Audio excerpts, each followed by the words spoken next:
Hello, I'm Jim Cornwall, and this is the WalkingPost.com podcast. I'm Jim Cornwall, editor of the WalkingPost.com website, and that is the news site dedicated to walking with all the latest on new trails, walking festivals, books, gear, clothing, and more. This podcast is airing on Friday, March the 7th. In case you're listening to it in the summer and wondering why 14 degrees sounds so amazing. I hope you were able to take a walk this week. I did manage to get a nice walk in last Sunday when it was almost sunny but very cold.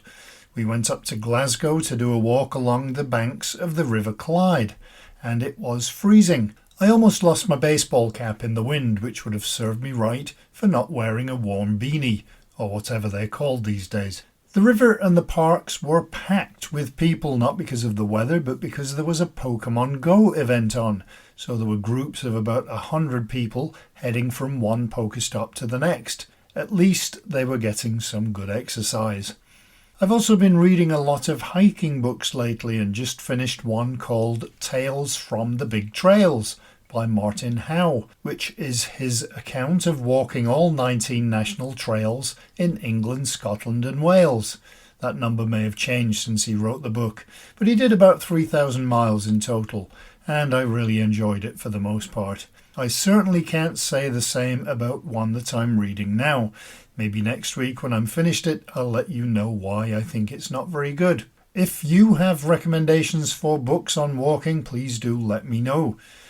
My 13-year-old son and I are going to be tackling the Fife Coastal Path next month and filming it, so I'll be starting that on Monday. At least the week that we're going in April, you can pretty much guarantee it will rain.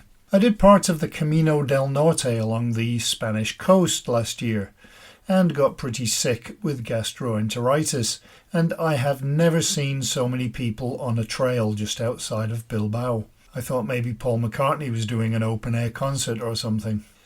Hopefully you tuned into the podcast last week when we talked about the Malvern Walking Festival and Capricorn mohair socks. If not, you can catch up on the podcast player on walkingpost.com, or you can type Walking Post into your favourite podcast platform like Spotify and subscribe there.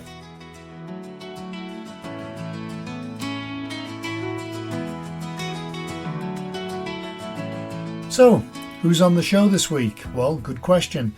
This week we're talking about the Chepstow Walking Festival with Helen from the Chepstow Walkers Are Welcome group, one of the organisers of the festival.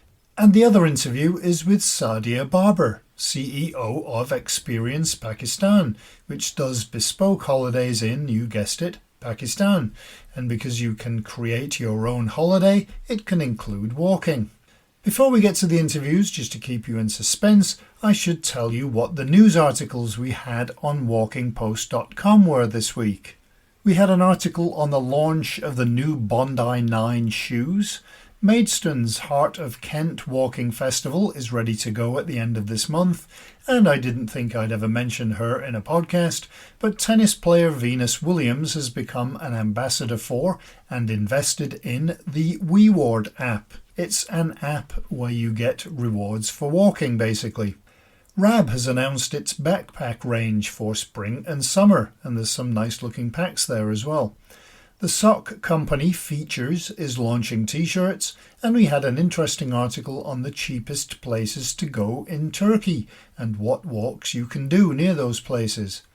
I really like Turkey, not that I've seen a great deal of it. When I flew to the Middle East, the flight went over Turkey, and you don't realise just how many mountains there are and how mountainous it is.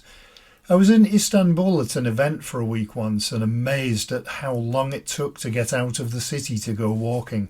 The city just seems to go on forever before you get to countryside. Finally, we had an article on 5 of the top places to go in Asia to go walking and see the beautiful cherry blossoms. And no, they're not all in Japan. I have a cherry tree currently in flower in my garden that easily has 8 flowers in it, but no tourists have yet passed through to get some pictures. I've never been to the Japanese Blossom Festival. When I was last in Japan, it was in September, so not exactly good timing for the blossom. And that was pre-Pokemon days too. Anyway, you can read all of these articles and more at walkingpost.com.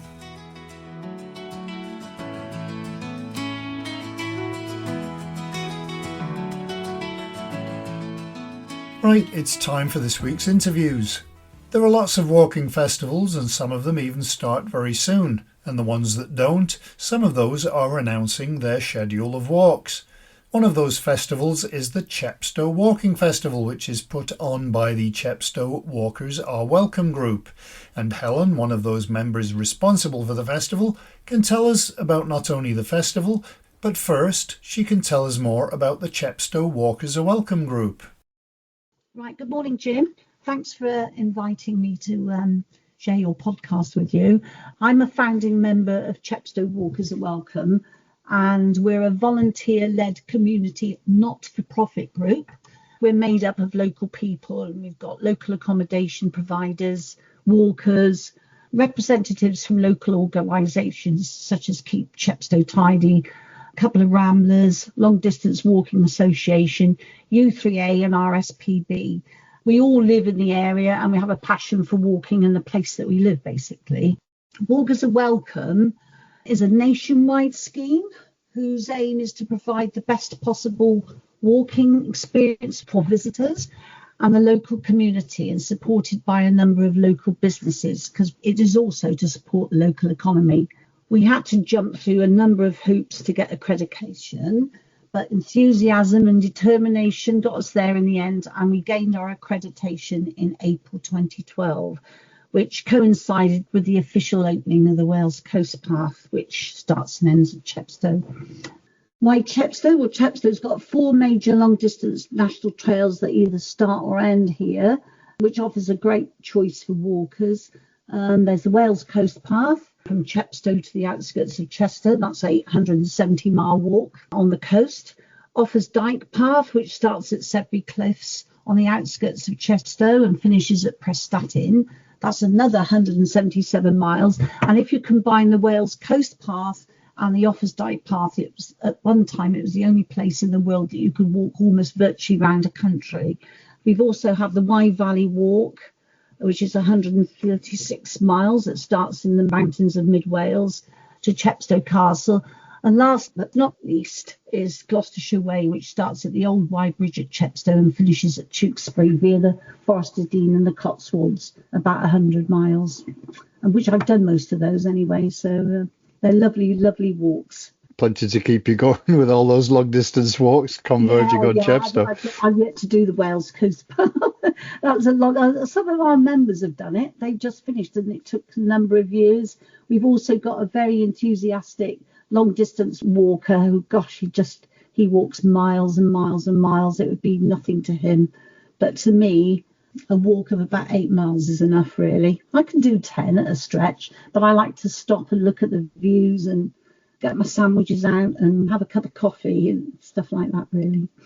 Could you tell me about the walking festival's history, Yeah, sure. When it started and what it looked like when it started? Well, in 2014, which is about 2 years after we'd become accredited, we found our feet. We decided to dip our toe into organising our first walking festival. We'd organised several walks, such as a family blackberry walk and a few others, but not on a full-scale festival. So it was a bit daunting at first, to say the least.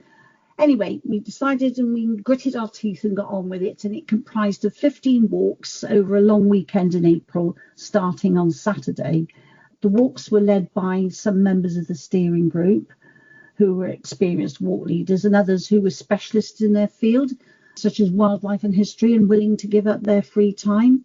We had a grand opening by the mayor in the centre of town, and a performance by our local singing club choir, who really got into the spirit of the event by singing a couple of numbers You could probably guess what they are, actually. It was these boots are made for walking, and I will walk 500 miles. It was such great fun, and there were kids dancing around and everything, and it gave a real party atmosphere. In fact, somebody introduced himself. He dressed up as a hiker in stilts and was wandering around the town giving out our leaflets. It was fantastic. It was so successful, the festival, that over the years we've expanded it to last for 7 days. But we always start on the first Tuesday after Easter Bank Holiday Monday, celebrating that we are a Walkers are Welcome town. And I think a measure of its success is that local organisations and businesses now get in touch and ask how they can become involved. We never have a shortage of experienced walk leaders who either live or work here. They readily give up their time devising and checking a route, whether it to be showcase a viewpoint, a heritage site, or I don't know, introduce a visit to the amazing producers in this area. They all go out in all weathers and make sure there are no problems on the routes and either deal with it themselves or work in partnership with Monmouthshire Rights of Way team. I think what is best about the festival is the way it brings people from so many groups and backgrounds together through a shared experience. I could tell you about some highlights over the years. We had a flash dance after the singing club was so successful the first year. They did a flash dance in the centre of Chepstow, where about 60 of them dressed up in bobble hats, rucksacks and walking boots and performed a flash dance, much to the amazement and delight of the local shoppers. Several long lost friends who hadn't seen each other meeting up after years of losing touch. Chepstow Racecourse allowed us to walk around the perimeter of the racetrack. It's about 1 to 2 miles on a hard surface, and that meant it was accessible to most. It was free, and the first year we did it there were about 30 walkers, and after a couple of years there were several hundred turned up, to our great surprise and delight. And it was a fantastic opportunity to have a really unique view of the racecourse, and for parents to walk with their children either alongside or in a buggy in a safe area, as well as people who are not so active as they were. So that was a few highlights that we've had. We limit our walks to 20 participants, and on the rare occasions 25, plus there's 2 walk leaders, and we've found that's the most manageable number and more enjoyable. I mean, if you're in a group and you have to wait to get over a stile, if you have a huge number of people, it's just everybody gets fed up waiting around, or they get cold. So we find 20 is the best number for us. And we started off with 15 walks, as I said, and now this year we've got 38. I have stats if you want some. Yeah, definitely. Stats, yeah, we've got one of our committee members, steering group members, Steve, is brilliant at preparing stuff like this. At the end of the festival, we get pie charts and stats and everything, but it is very useful. You know, it helps us really to decide where we're going to put the walks and how to advertise. So I have some stats from last year. 36 walks, 537 tickets sold. That added up to 230 miles altogether in walks, and with all the people walking, it came to 3,105 miles walked, and the weather was just appalling. COVID was still lurking as well, so we had a 17.5% cancellation rate. But during the festival, the weather did improve in so much it rained before the walks and after, but never during, which was a relief. And on the last day, we did have a little glimmer of sunshine, which was well received. Walk leaders, I know myself, going out to face these big muddy paths and trying to look for alternative routes, so that if we did have a lot of rain on the day, it wouldn't, make it impassable. But it all worked out in the end, and I think walkers are a hardy lot. And actually, when we all stood there eating our sandwiches in the pouring rain, and one woman said to me, she said, "I can't believe that I've paid to do this." It's a sort of camaraderie, really, that develops between the group, which is one of the things I like about it, really. You must have learned a lot over the years as well, though. Oh, yeah, learned a lot. Yeah, learned what to avoid as well. We've had people turn up. The walk leader has the last say on who can join in on the walk, because we explain on the website, to wear the comfortable shoes or suitable shoes and clothing, bring a drink, the normal things that you would expect if you're going out for a walk in the countryside. And some people have turned up in flip-flops when they're going to go on a 5-mile walk. We put it out there as best we can that you to wear the best clothing, be prepared, bring a waterproof coat, and things change, as you know. You're walking stuff. Things really change, don't they? You go up hills and it could be beautifully and sunny at the bottom, and by the time you've got to the top, it's cold and misty or wet. So we do actually try and put that across to people. Do you get people from far afield, or is it mostly local? Well, actually amazed. When people book a ticket, we always ask for a postcode so we have an idea of where they've come from. Or the walk leader might ask by a show of hands at the start of the walk if they're local. It's always a good point of conversation and gets people talking to each other anyway. About 35% are local, all from within the county of Monmouthshire, and the remainder are from elsewhere. We've had a number of loyal regulars that come down from London and the north and the southwest. And we've also had an international following, people coming from the USA, Argentina, all sorts of places. And we've already had inquiries this year from Canada. So what do you have in store for the 2025 version? Oh, it's a great programme, but I'm bound to say that, but it is a really good programme this year. We've got 38, the most yet. The walks always range from a gentle stroll to a more challenging hike, with most walks ranging from 2 to 13 miles each day. We've got everything from a wildlife walk, including a bat walk along the River Wye, with bat detectors and an expert answering any questions. Ringing of the church bells at St Nicholas Church in Trellick after 5.5 mile walk. That's brilliant because they take you up into the bell tower and they give you a demonstration. It is so interesting, and then you can all have a pull on the bell at the end.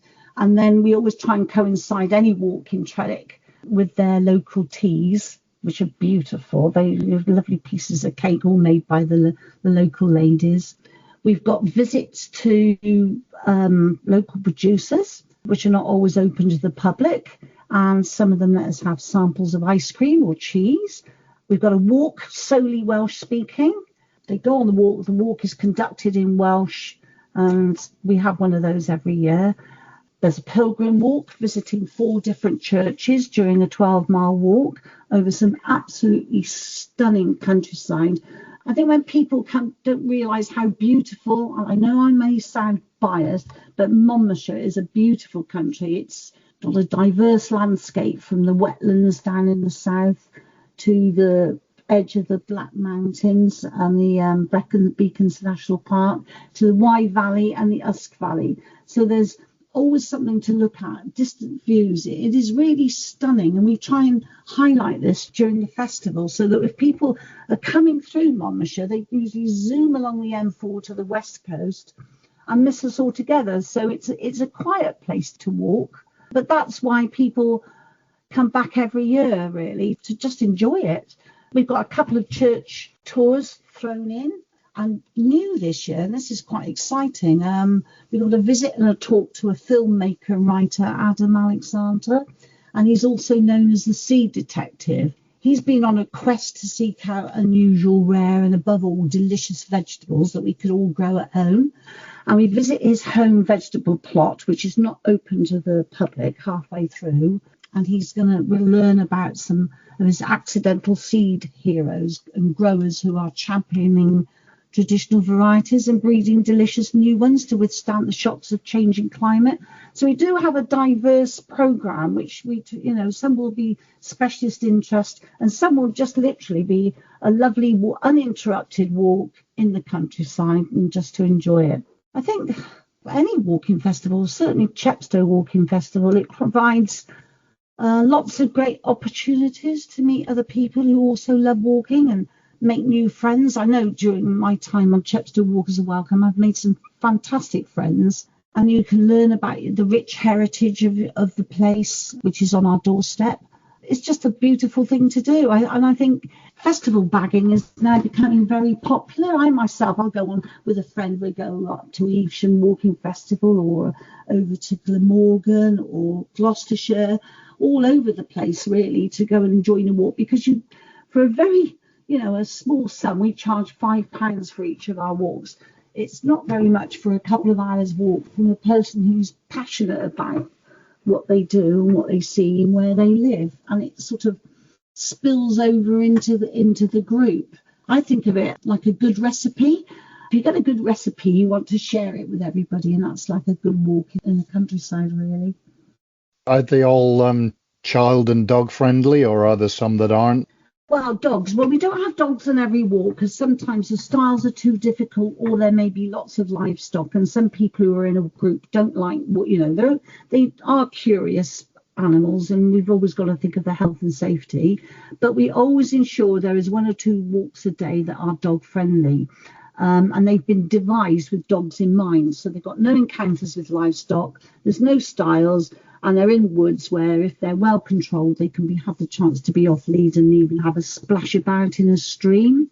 Child friendly, I suppose it would be dependent, as with adults, on the fitness of the child. But we do have a walk this year which is specific to 6 to 11-year-olds. Last year we introduced Jan Little, and she's an experienced professional storyteller from Strolls and Stories, who became the Good Witch of Trellick. She was so well received, and to encourage more children to get outdoors, she agreed to return this year as Mrs. Bilbo Baggins. Her theme is Mrs. Baggins is greatly irritated by her son's fame as he deserted her to go on an adventure. Eager to tell her side of the story, show off her storytelling skills, and reveal the secrets of the tree spirits and elves in Great Barnet's Wood, which is a beautiful wood just on the outskirts of Chepstow. And hopefully, and if the weather is kind to us this year, it'd be full of bluebells. She's going to be looking at trees and getting them to see faces within the bark. We try and encourage young people to come on walks, and it is difficult, but that's a start, really. If you can get them out early. I mean, I know with my own son, at 12, 13, he never wanted to come and walk with me. He sort of trailed behind, but the seeds were sown, and now he often goes on a walk, and he joined the Walking Festival last year. In his 20s he started, and it's lovely. So you never know what you're inspiring them to do, really. You've kind of already gone over some of the details, but I wonder if you could go over the dates for the festival and how people book and accommodation, those kind of things. Yeah, sure. Right, the festival this year is running from Tuesday the 22nd of April until Sunday the 27th of April, and the cost of an adult single ticket is £5. It's been £5 since we started, and under 16s are free, but they must be accompanied by an adult. Accommodation wise, we've got the Forest of Dean on the doorstep as well as the Wye Valley, so there's lots of accommodation. In fact, there's a backpackers hostel called the Green Man, which is located in the centre of Chepstow. I know some of the walkers that attend the festival use that. There's a youth hostel as well up at St Breville's, which is only 8 miles away, and there's all sorts of accommodation from glamping, camping, Airbnbs and small hotels, or there's something the more exclusive end, which is Saint Pierre, which is just outside Chepstow. So there's always plenty of accommodation around. And if they want to book, then, which is essential, as we said, the places are limited, you go to the website, which is walksinchepstow.co.uk. Is it easy to get around? You're mentioning the accommodation. How easy is it to get from, if you were staying just outside of Chepstow, to get to the starts of the walks? We have public transport on the description of the walk, so which bus that you can get. There's always a car park at the beginning, because that's one of the main things. You've got a group of people, at least 10 cars are going to turn up. If you have problems getting to the start, we always say on the booking information, please contact this number and we'll try and arrange car share or something like that, or the walk leader. We've always got a couple of people from the committee who are available and run people round, picking them up and taking them to the start. And then you find that by the end of the week, people are sharing lifts anyway because they've got to know each other. I suppose it's not just the walks, though, because some of them are themed. So you're probably also looking for themes to do each year, or different ones. Yeah, that's true. As I said, it's just amazing now. Through social media, people will get in contact with us and say, oh, I see the festival and you called at that farm or you called there. Would you like to come and visit us? Because it does give them some publicity. which is helpful to them. And that's what we want to do. We want to encourage people to use the local pubs, accommodation, the cafes and the restaurants and everything. That's what we actually want people to do, and encourage visitors to come here. Good for the whole community, I guess. Yes, it is. That's the most important thing about Walkers Are Welcome. It separates us from being a rambling group where you're a member of a club. As a Walkers Are Welcome town, you embrace all the groups and you encourage everybody, locals and visitors alike, to use the local facilities, because without that, the towns are dying. A lot of places now, particularly pubs in rural areas, rely on walking groups. We do a walk for health every Monday, and yeah, there's some of us, we're going for a nice healthy bacon sandwich after the walk, and we'd probably spend about 80, 90 quid. But that's giving that small cafe business for that day on a generally quiet day on Monday.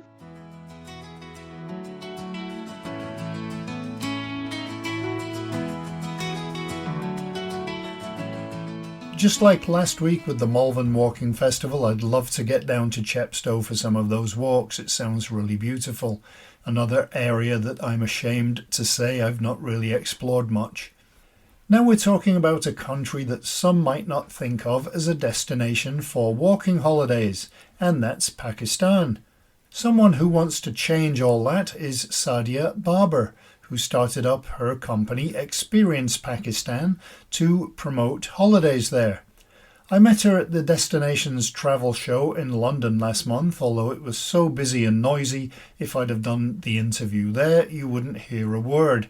So we left it until afterwards and things had calmed down a bit. So I guess to get things started, that order, if you could just maybe tell me a bit about the company, what you do and why you started the company and that kind of thing. Yeah, sure. So Xperience Pakistan, I always say, is for me a passion project. It's a patriotic project. It was never set up as a commercial entity. And I set it up back in 2018. So I'm a mum of 3 boys.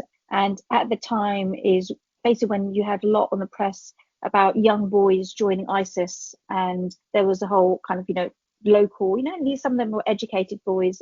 There were also reports coming out where a lot of young men, or Pakistani boys in particular, associate themselves as being British Muslims, but want to disassociate themselves with being Pakistani. And for me, I thought, okay, there's a bit of an identity crisis here. And part of the reason is because the only time these children, or the only time Pakistan is ever mentioned in the press is for negative stuff. It's whether it's the Rotherham gangs or whether it's the odd incident which happens in Pakistan, which happens, if I'm honest, terrorist attacks, unfortunately, is something we live on a global level. That's not just to Pakistan, that happens everywhere.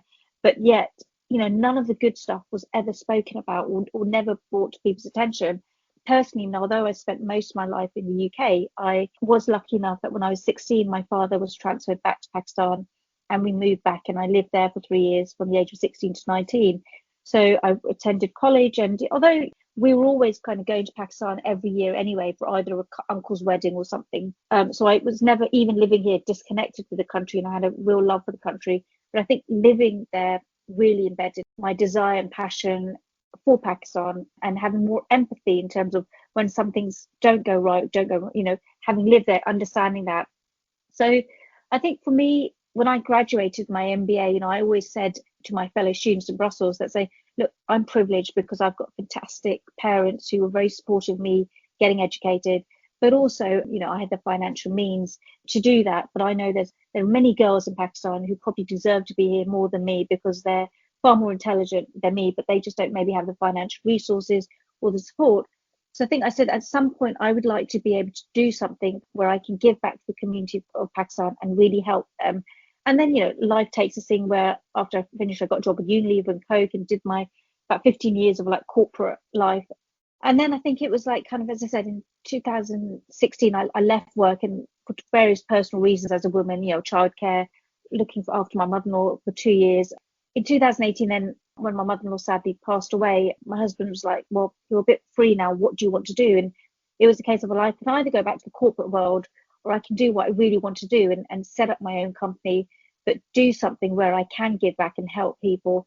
And that was where the birth of Xperience Pakistan came about, because I thought, well, actually, the best thing I could do sitting overseas is I can develop holidays and tours and show people Pakistan through my eyes rather than through the lens of the BBC or Sky News. But also in doing so, I can actually work with local cafes, local restaurants, local guides and tours, and help empower them rather than just give money, as charity, actually provide employment for them.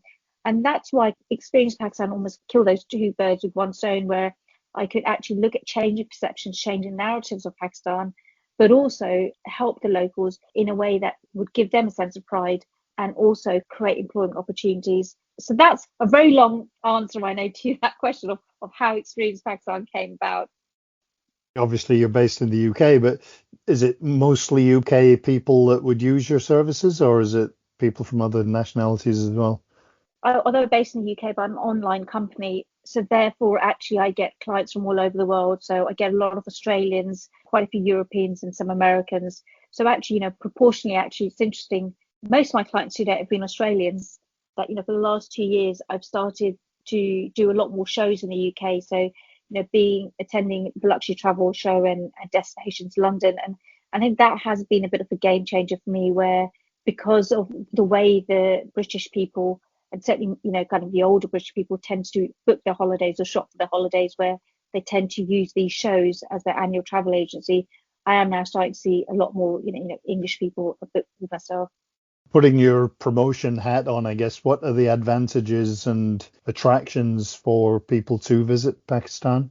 So I think the number one attraction, and this is something that I'm not saying, but all of my clients have said to me when they've come back, is that Pakistan is so off the beaten track that quite often when you go, you will probably be the only foreigner there.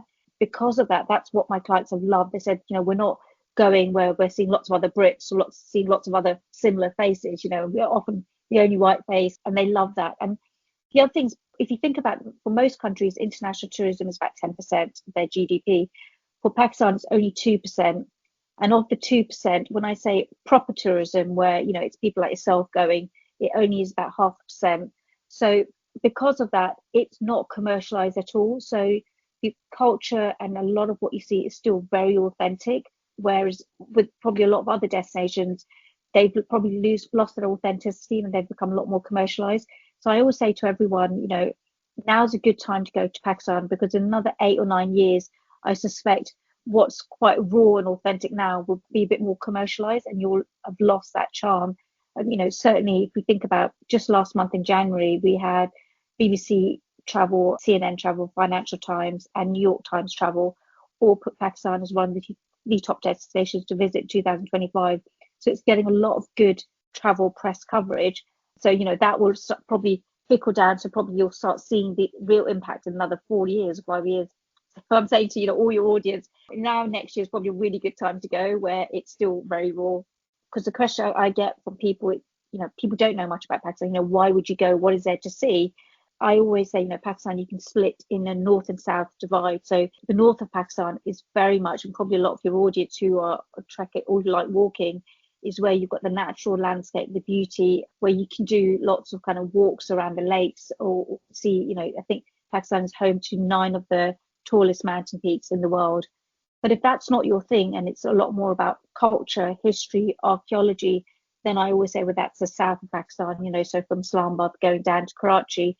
So there's something for everyone. If it's natural beauty, like you would go up north. If it's more history, culture, people watching, photography, then that's probably more down south. And of course, if it's food, then you can go anywhere in Pakistan, because we're known for our food. Definitely. What else can people expect when they go there? I'm thinking, climate and the people. The people, I think, are the biggest assets of Pakistan in terms of the hospitality and the warmth. I think if any one of your listeners, have Pakistani friends, you'll know that one of the things that we are known for, just from a cultural perspective, even the Pakistani people living here in the UK, is the hospitality. And that's something that a lot of my customers have said they've loved, that wherever they've gone, they feel like they're at home because of the warmth with which the people greet them. So that's definitely something that is a big asset. I think the other thing is the food, the variety of food. Now, I do get asked a question that if we're a vegetarian or vegan, is there anything on offer? Pakistan, by default, generally is a meat-eating country. A lot of our diet revolves around meat. However, that said, Absolutely. If you're vegetarian or vegan, there are dishes like lentils, like okra, like spinach that's served. What you won't probably get is a menu where there's a plethora, specifically catering for a vegetarian or vegan, but there will always be something on the menu for a vegetarian or vegan to eat. In terms of climate, what people don't realize, I think people often associate Pakistan with being a hot country, and that's probably not true. So I think if you go from Punjab down towards Karachi, Karachi probably is the only part, or the Sindh province, which is hot all year round. And in winters, it's not as hot, but generally it's hot all year round. So when I say not as hot, you're probably talking about mid to high 20s in the winter, autumn months, and then probably, mid to high 40s in the summer months. But where I come from, Peshawar, up in the northwest of Pakistan, we get all four seasons. So our winters, are cold. You do have to wear a jacket and a shawl and a socks. We have autumn, and then we have lovely spring, which is typically like the UK. Spring is around between March and end of April, where it's the best weather and you can walk around, where it's not too hot and it's not cold. So you can wear nice cotton clothing and very comfortable. And then kind of from middle of May onwards is where you start seeing the temperatures go up, and we get summers can be very hot. In terms of the northern Pakistan, so Hunza, Gilgit, which is the areas that all the press are talking about, they have bitterly cold winters. We don't normally do tours up northern Pakistan between the months of kind of October 15th to about the end of April. And part of the reason is because the roads aren't as accessible, because they get heavy snowfalls, temperatures drop to about -15. Remember, Pakistan, the concept of central heating doesn't really exist. That's one of the reasons why we wouldn't do any tours up north, because if they were to stay in hotels, they're just not geared up for that climate, and it wouldn't be pleasant for our customers. But in the summers, temperatures can go up to mid 30s. So normally, as I said, those tours for up north we tend to do from May to about middle of October. Could you tell me a bit more about the tours themselves and sort of what people would expect if they're booking? And are they on their own? Are they with people? How does that all work? Sure. So we do two. We do what are called group tours. So they have like a relatively set itinerary of what's done. It's about 20% of what we do. But 80% of what we do is tailor-made bespoke tours. The shortest tour we've ever done is about 8 days. And the longest tour is actually one we're doing this year in August for 23 days, which is like the all of northern Pakistan. When you book with us, what we pride ourselves is it kind of not just our customer service is, but to ensure that you get the best local experience. So you always have your own private transportation, you have your own English speaking guide, and you have a driver. The English speaking guide is a local and the drivers are local as well. Again, part of the point of that is to make sure that we're employing locals and we're creating employment opportunities for them. I also find it's the best way to give you the most authentic experience, because they've got such good local knowledge, not just of obviously the key tourist attractions, which you'll read about in the magazines of what you should do, but also about, the local cafes or a local trek or a local walk, which only the locals would know about. And often, because you've got the same guide and same driver throughout the whole trip, they develop a really good understanding with my clients. They get to really know by day 2 what my clients are interested in and what they're not. And often by day 2, they'll say to my clients, if you've seen enough wasps or forts, we know something else that actually, so one customer, for example, was really interested in local handicraft. So the guide knew of a local woman who does great handicraft and local. So he said, look, would you rather go? We can take you to her house and you can have a look. I think 100% of the time my clients listen to what my guides are saying and have taken up, and they've thoroughly enjoyed it. I think 2 years ago there was a client took a couple from Australia, and it was a driver's niece's pre-wedding event. And as you do in Pakistan, he said, look, we've got this event. It was a henna night. Would you like to come along? And they did. And I always create a WhatsApp group with all my clients 3 weeks before they're leaving, so that they don't feel that I've taken their money and disappeared off the radar. It's to reassure them. We within the group we have the local driver, the guide, so that they can say their hellos in the UK or Australia, wherever they are, before they actually arrive in Pakistan. But it's also to just reassure my clients that I'm with them virtually so that I can help them. So this client was like, she was showing me pictures. She goes, oh, look, Sadie, we're having a great time. And she showed me her hands ordained with henna, which was lovely. So from that perspective, it's really good that I always say my clients get a proper authentic holiday. In terms of the actual fixed tours, the most popular tour we have is what I call our cultural heritage tour. That starts in Islamabad and ends in Karachi, and that's about 14 to 16 days and includes cities like Islamabad, Peshawar, Lahore, Multan. And within that, there are key attractions you see like the Mohenjo-daro, Uch Sharif, which is down Sindh. You've got the Faisal Mosque, you've got the Wagah border. So the Wagah border, I best describe, if you think about the change of the guards at Buckingham Palace, it's the Pakistan's equivalent. So it's where you've got the border between Pakistan and India, and it happens every day at 4:30 throughout the year. And it's this huge dramatic thing where you've got soldiers from either side going to meet centre point, raising the flag and lowering the flag, but it's done so dramatically. And what I love about it is the good spirit, both on the Indian side and the Pakistan side, where everyone's there just to have a good time. And it is a really unique experience to enjoy. So, of course, that's included in that tour. The other popular tour I have is kind of up north, which entails Hunza and Skardu. And in Hunza, the key things that it's famous for is Atabad Lake, which was actually a lake made on the back of the disaster that happened, I think, back in 2018, where there was a landslide. And actually, it used to be a pathway between two villages, two communities where they would access and trade by road. But when the landslide happened, one of the mountains basically blocked the route.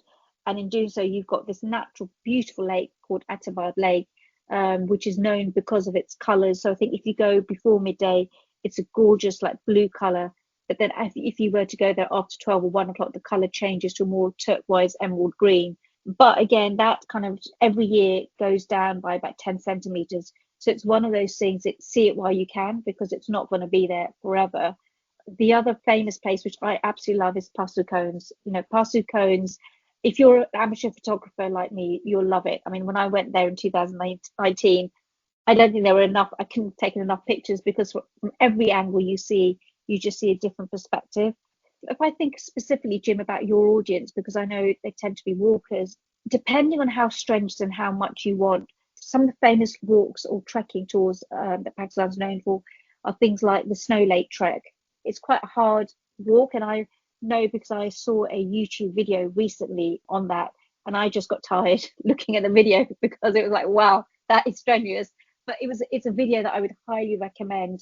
The more popular ones are the K2 Circular Trek. Then you've got the Rakaposhi Base Camp, which is popular. And those treks tend to range from 18 to 22 days and entail predominantly camping. So you've got a bit of stay in a hotel at the start, but they are very much your hardcore trekking gear. And again, you would have a guide, and you would have the whole team that would be carrying your equipment as you go. If you're more like me, where I don't mind walking, I like walking, but I probably then want to stay in a hotel at the end of the evening, and I'm not going to be spending 20 days like camping, is there are a lot of short walks. Like when I say short walks, so 3 or 4 hour walks that we design into people's itineraries. So, this is for clients who want to go up north, want to do a bit of hiking, walking, but they want to do it at a leisurely pace. So then those walks are famous, like Warwick Lake. So Warwick Lake is a beautiful lake, and there's a 3 hour trek that you can do around it. Hingol National Park is famous for, if you like your wildlife, in the months of April, May, you can see the ibex there. And again, within that, we have designed for our clients. In fact, we've got a client going in May, and they've got a day where they're spending in Hingol National Park. So they're doing a 3 or 4 hour walk. Hopefully we'll see some ibex there, and then we've arranged a picnic for them, while they're there to do. And then the other one is Hopper Valley. So Hopper Valley is famous because whereas traditionally you see glaciers on top, what it's famous for is actually the glaciers, the way they come, and it's a black lake, but they're actually built underneath the river. So the angle and the view with which you see it is very different. And there again, you've got a trek you can do ranging from 3 hours to 5 hours, depending on your stamina and how strenuous you want it to be. Are you able to cater for walkers that either are not very experienced or don't want to break every muscle in their body and right the way through to the strenuous hikes? Yeah, absolutely. So when I mentioned to you that we can arrange for short 3 hour walks, absolutely. And I said that I would classify me and my family at that bottom of the thing, where we don't mind walking, but we're not, we don't want to anything strenuous. We want to just a nice, pass. So yeah, absolutely. And that's where I think having local guides and local teams really help, because they've got over 30, 40 years experience. So they're very familiar with the terrain. and know where the gradients are significantly great, which would, as I said, which is where we would classify strenuous, to where there's probably flat and it's just a nice, enjoyable walk. So yeah, no, absolutely, we cater for the whole spectrum. All right. And families as well, like younger children? Yes, I spoke to a lovely, I mean, they didn't book with us, but they went to Pakistan. I met them at Destinations London, and they did the Rakaposhi base camp. So it was a lovely couple. They're both teachers, and they've got three like teenage children. So I think their children's ages range from 10 to 14. So they just did the Rakaposhi base camp this summer, and they saw them in January. You know, they came to Destinations again. I had really good catch up with them, and they were like telling me they absolutely loved it. They obviously come across as a family that tend to do hikes and walks, so they're very familiar with it, because Rakaposhi Base Camp, I would say, is probably on your medium to strenuous level. Now, with a lot of the base camp and treks, there is the option where, because they start off as medium, and then as you can imagine, as you're going to the greater, that's where they become more strenuous. So with some customers in the past, what they've done is some of them have said, right, okay, we'll just stay here and enjoy the views and enjoy the day here, but the rest of the group have gone on to do that. So that isn't a way around, you can do that. So I think, again, I always say Pakistan is a great destination where if you've got teenagers, I think if there's anything younger where there's nappies and pushchairs and things like that involved, I don't think Pakistan's a destination. That I think, because whether it's down south you're doing or whether you're up north, it requires you being on the move or walking. So I think for that reason, I would never recommend it for anyone younger, where you need to have stops for loo breaks and you need a pushchair and stuff like that.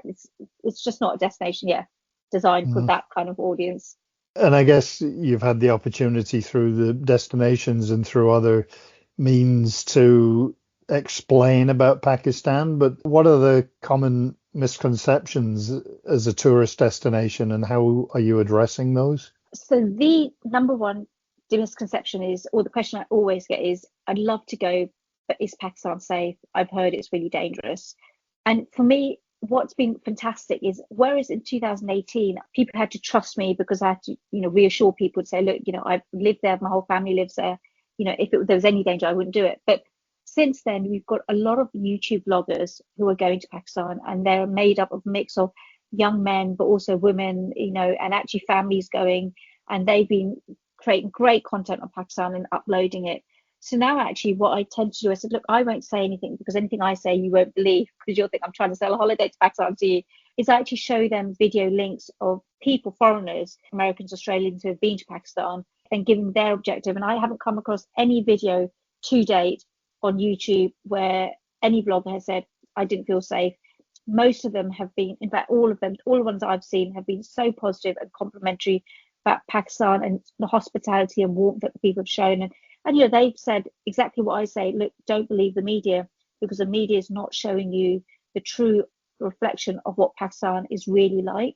I've been fortunate enough where, because I tend to do presentations at Luxury Travel Fair, is clients who have been with me have created videos answering that question and shared those with me. And I tend to put those in my presentation deck.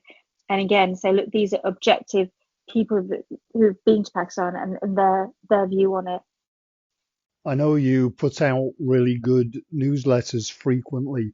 Is that a good way of communicating not only the things that you do, but also good information about Pakistan? Yeah, absolutely. Because obviously, look, we live in an era where we're all fed up. I'm sure we're on many mailing lists and we're inundated and we're like thinking, God, another email. So I try and keep the email to once a month, and at a maximum it'll be twice, But what I do tend to do is I mix the email, where some of it will be of group tours, so advise people if these are dates if anyone wants to go.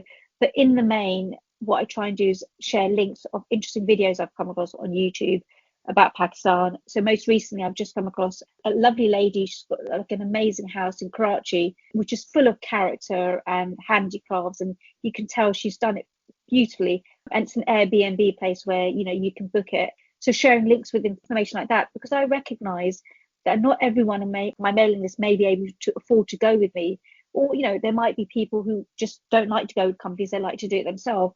So because I'm not selling you a holiday, what I'm selling you is the aspiration, desire to go to see Pakistan. Or I always say, actually, I'm not selling you. What I'm doing is I'm inviting you into my country to see Pakistan.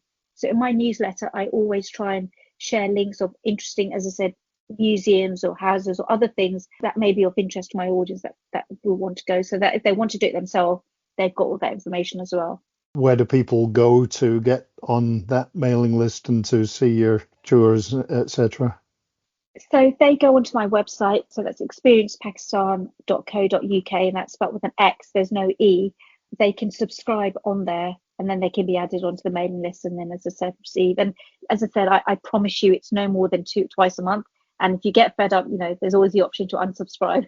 Is there anything else that you wanted to mention that we didn't? Well, just actually on the newsletter, it's really interesting because sometimes when you're writing this, certainly me, I'm very conscious that, like, am I sending relevant information to people out there? And what was lovely at this destination show, because obviously a lot of them are people who go there every year, so they met me last year and they're on the mailing list, that they came to me specifically just want to say, we love your newsletters. You can tell that you're writing them and it's not some marketing agency, and it's from the heart, and we're really enjoying. And I was said, oh, that's really nice. And that wasn't one, that was about 8 different people, customers that came to me, or not even customers, but just people on my mailing list. And that, for me, I think has given me reassurance to know that actually I know I'm getting the balance right between some, as I said, is a bit commercial, like letting you know, but striking a balance of actually giving added value. So that's been great. I think the only other thing, Jim, I just want to add, people sometimes ask me the question, oh, we've just compared your price with another agency and you're a bit more expensive. And that's not always the case, but sometimes. With me, because it's not just a commercial project, with every booking you do with us, for us, what we try and do is we ensure that we are paying the local guides and the local teams slightly higher than probably the going rate, because I kind of feel that I know that, as I said, tourism is still quite far and few. So it's not like other countries where there's volumes and there's lots of people going. I think the other thing is also we kind of make a donation. So normally every year there'll be a local project or something that I'm looking to support. So last year there was a girl who was studying tourism in Hunza. She was a very intelligent girl and she managed to get a scholarship to do like 1 semester in Malaysia. Now, although the scholarship covered the cost of the fees, it didn't cover the cost of the maintenance, so the flights and the accommodation and everything. And so what we did is, with about 2-3 other individuals, we pooled our resources. And so some of the money that I'd made, it's like kind of, we donated it towards sponsoring the helping that girl. So, £25 from every booking does go towards a local project. When I set the company up, I was working with Pakistan Alliance for Girls Education. But what I found is that when you work for established charities, sometimes I was just feeling a bit skeptical, thinking, well, some of that money is going towards marketing or admin. So now, because I've got such good working relationship with the local community, every year we work with case by case directly with local families or local people, because that way we know that your money or that money is going directly. There's no money lost in admin or marketing or anything like that. Ramadan's coming up. So in Ramadan, since COVID, we do the Ramadan food parcels. So we provide local families and local communities with a 3-course hot meal, irrespective of faith. And part of that, again, was about changing perceptions of Islam and Muslims to show that as Muslim community, we do integrate. So that we do in the UK. Just an example, like the group in February, one evening, they're going to my cousins. So they're going to be having green tea and dessert with them in their home. And that, for me, is important, because I genuinely believe that, the best way to get rid of ignorance and racism is communication and dialogue.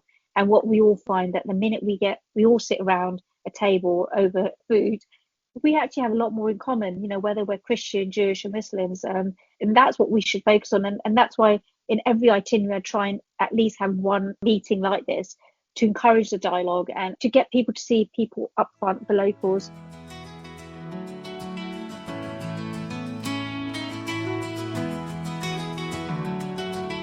That's definitely another place that seems like it would be so interesting and the trails would be unique. And I can just imagine the food and hospitality are amazing. That's it for the interviews this week. Next week we're looking at the Walking Festival on the English Riviera, also known as the Torbay area, which promises to be another great event.